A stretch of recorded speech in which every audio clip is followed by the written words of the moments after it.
I heard that you haven't been taking care of the house at all. You should either take care of the household chores or go find yourself a job. As Harold's wife, you should do what is expected of you. If you don't, my son is going to leave you and you're going to have to move out of the house. Did you come over to our place again without telling me? I've asked you over and over again not to come to our house unannounced. I would appreciate it if you let me know beforehand. Melanie, why do you have to be so bossy all the time? The house belongs to Harold. And as his mother, don't you think that I have the right to come over as I please? I think that the house belongs to the both of us. Harold and I are married.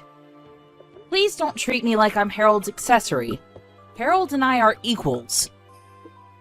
I just don't understand why you're so hostile towards me. I know what you're thinking. You're only after Harold's money and assets.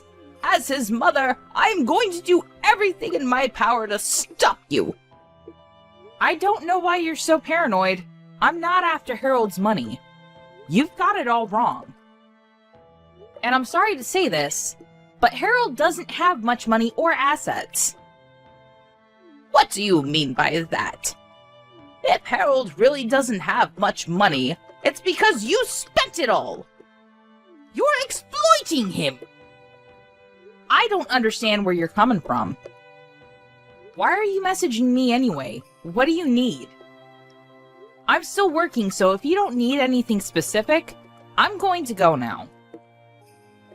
Harold told me that you don't do any of the household chores, which is why I've been coming over to the house when I can.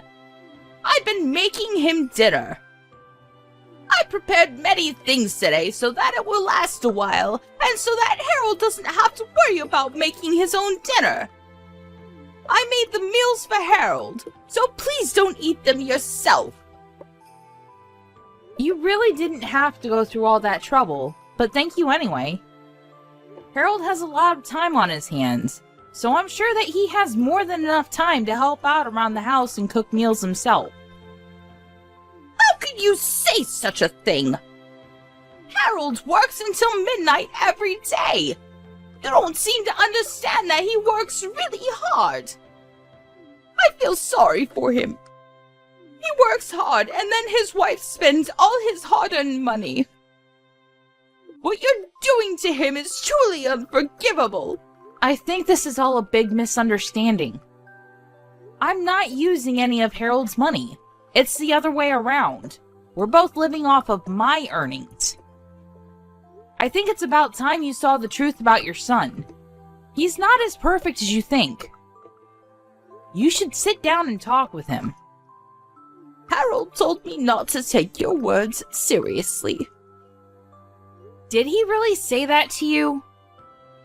He did, and I believe what he tells me. I'm not going to allow you to continue to live off Harold's hard-earned money. He deserves better than this. How about you try to be a better wife to him? I'd like to say the same thing to him. Harold hasn't been a very good husband to me. Harold works until midnight every day. What more do you want from him? Don't you care about his health and well-being? You should treat him with a little more respect. Okay, fine. If you agree with what I'm saying, you need to start behaving the way that I want you to as well. I realize that this is just a waste of time to keep on talking to you like this. A waste of time? I'm busy with work now, so please stop messaging me. Bye. Oh, and please let me know in advance the next time you plan to come over to our house.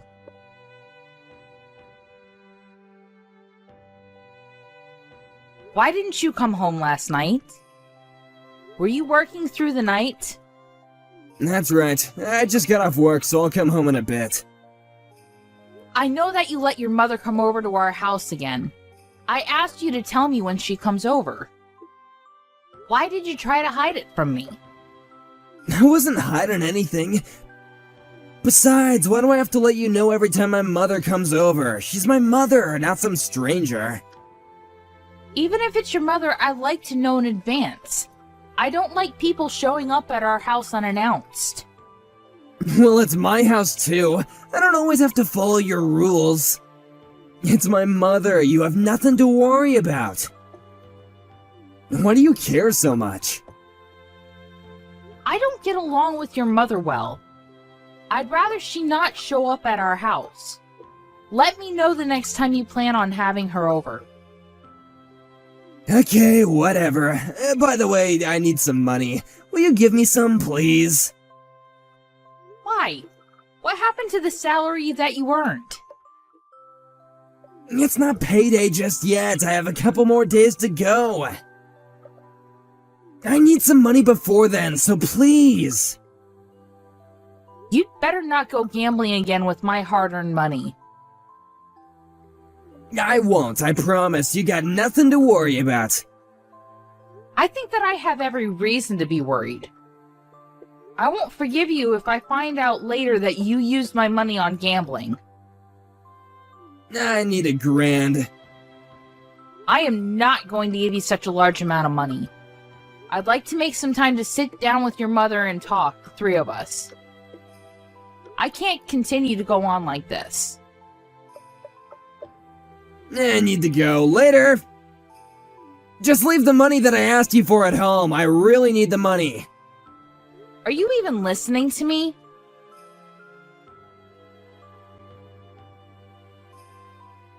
I felt so bad for Harold, so I did the best thing that I could for him as his mother.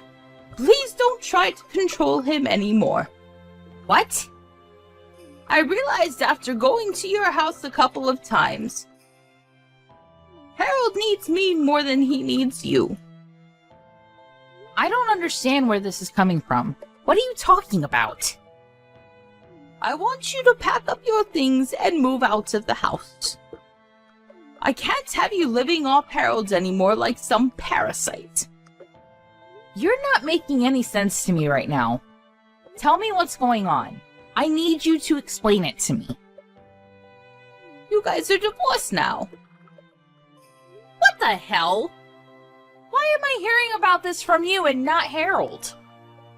I found the divorce papers at your house, so I took the liberty of filing them for you. It's what you wanted, right? Seeing that you had the divorce papers filled out and ready. Does this mean that you went into our bedroom and went through our stuff? How could you? You're right. I did have the divorce papers ready. I knew that things with Harold and I weren't going well, and I wanted the option of ending our marriage if it ended up being the case. Well, I filed them for you, so there's no need for you to worry about that anymore. You and Harold are back to being strangers now. That's why I'm asking you to pack up your things and move out. I cannot believe that you filed the divorce papers without asking our permission. What you did is ludicrous. I didn't expect you to take things this far. Well, I couldn't bear to see Harold so unhappy in his marriage anymore. You should be grateful that Harold put up with you for so long and let you stay in his beautiful home. It's now time for you to leave. I don't understand why you're so self-righteous. Are you sure that you made the right choice here? Harold is going to be the one to suffer if I leave him. I'll be just fine on my own. You're going to regret the fact that you filed those papers. I'm not going to regret anything. It was the best thing for Harold. Don't you know how much Harold makes in a month? His monthly salary is $10,000. Are you sure about that? I'm the one preparing all of his meals right now, and if you stop taking his money, his entire salary will be mine. That's why we're both happy to see you go. I don't know why Harold married you in the first place. You didn't do anything for him, and all you do is spend his money. Now hurry up and leave our house. I want you out of here ASAP! Okay, fine. I'll move out as you wish. Good luck to the two of you then. We don't need any luck. We'll both be very happy without you. I was surprised to know that you filed the divorce papers without consulting us first. But I'm looking forward to your reaction when you find out the truth about my marriage to Harold. What do you mean by that? Let me just say this. I'm thrilled to be moving out. Thank you for filing the divorce papers. It was my pleasure. Now, please leave. Harold and I are both so excited to start a new life without you.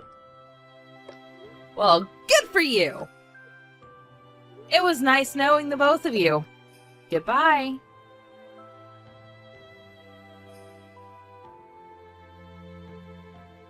Melanie, may I have a word with you?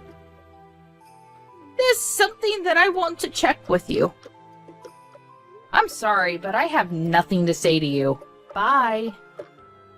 Wait a second. There's no need for you to be so rude to me. It's about the rent. What about the rent? The lease agreement has been changed over to your name now, so there's really no need for you to involve me. Yes. When did you change the name of the lease over to me? You could have told me about that. Why was the lease in your name in the first place? Shouldn't have been in Harold's. And why change it over to my name and not Harold's? It just doesn't make any sense to me. Well, Harold works part-time at a convenience store. He's not qualified to put his name on the lease agreement. What? I didn't know that Harold worked at a convenience store. What do you mean by part-time? You said that you wanted to talk to me about the rent. Are you going to tell me that you can't afford to pay the rent or something? Yes, that's right. How did you know? Do you know why there's no money in Harold's bank account? It just doesn't make any sense. Actually, it makes perfect sense to me. Harold doesn't have any real money, which is why he doesn't have any savings. But it's not something to get all nervous about. I think you misheard Harold's salary. You seem to think that he makes 10 grand a month when it's actually $1,000 a month. What do you mean? Harold works part-time at a convenience store, and the maximum he makes a month is $1,000. Sometimes less than that. What made you think that he made 10 times that amount? I bet you're lying to me. Harold's salary can't be that low. Otherwise, how would he be able to afford this house? Besides, I've seen his payslip before. I don't think that I have the wrong number. Oh, so you looked at the payslips then. I get it now. The payslips were mine, not Harold's. You just assumed that they belonged to Harold. Well, you were wrong. Those payslips were yours? Yes, that's right. I was the breadwinner. I work in the sales department of a global firm, so my pay is very high. That's why we were able to afford the house that you're now living in. The rent is around $2,000, which is twice what Harold earns in a month. I knew that Harold wouldn't be able to pay the rent once I moved out, which is why I put your name on the lease agreement. Don't tell me that you quit your job. This is all new to me. I didn't know that you were the one making all the money. I can't believe this. How are Harold and I going to pay for our living expenses then? There's no way that the two of us could live off the $1,000 that Harold brings in each month. I thought he made 10 times that amount, which is why I quit my job. And I just finished selling my house. Did the proceeds from selling the house get wired to Harold's bank account by any chance? Yes. Is that a problem? I'm not good with money, so I had Harold take care of it all. He was more than happy to.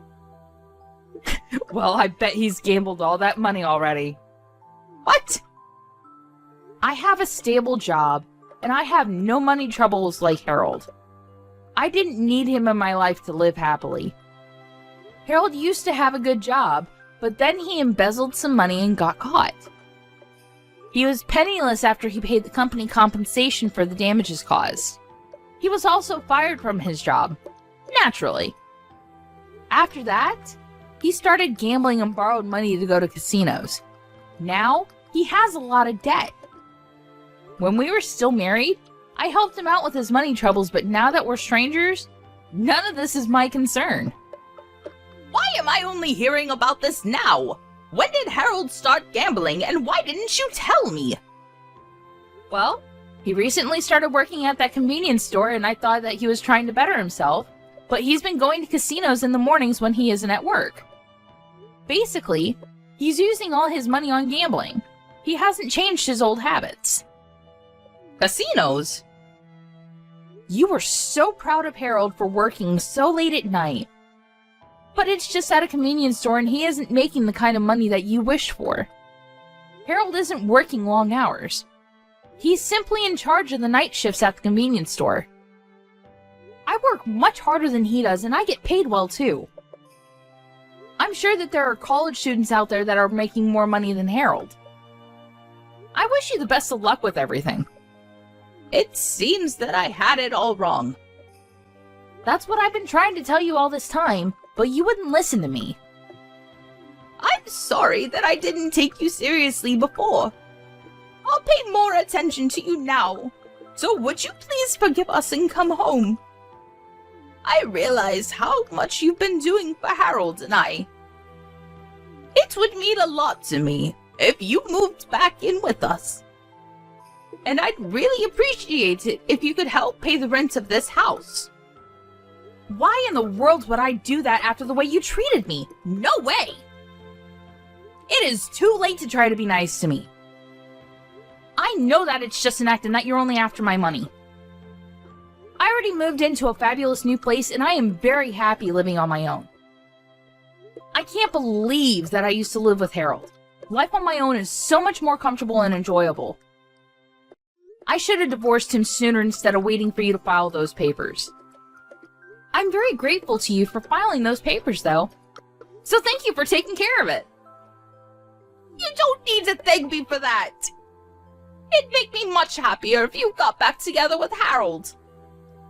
You used to be married to him. Don't you worry that he doesn't have enough money to live off of? I don't know what to do.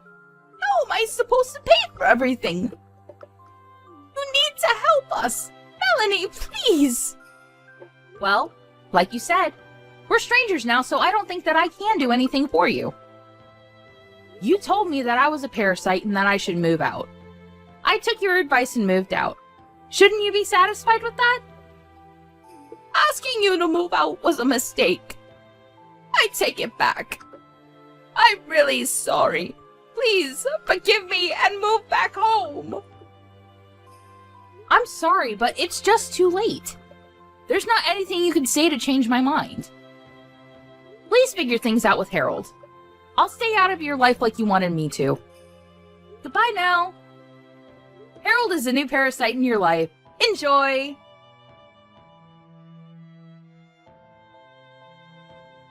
After her conversation with Melanie, Helen confirmed with Harold that Melanie was telling the truth. And as Melanie had predicted, Harold had already spent the proceeds from selling Helen's house on gambling. The money was gone. So Helen no longer had the money to buy back her old house even if she wanted to. For obvious reasons, Helen and Harold were not able to afford the rent of their current home and had no choice but to move out. They even had to pay a penalty fee to the landlord because they were late in paying the rent. Helen and Harold ended up on the streets, and although Helen had hoped to live a happy life using Harold's money, she ended up living a life of despair. It doesn't seem like it would be easy for either of them to get stable jobs.